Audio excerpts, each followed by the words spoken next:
At the height of the rainy season, columns of spray rising 300 meters into the air can be seen from 50 kilometers away, as over 500 billion liters of water plummet over the edge every minute.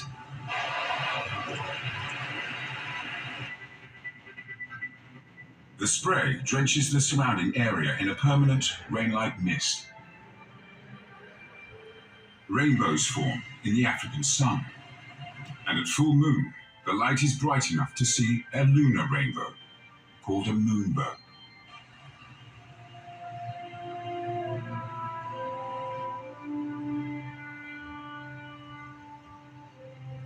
Livingstone was so impressed that he later wrote, "Scenes so lovely must have been gazed upon by angels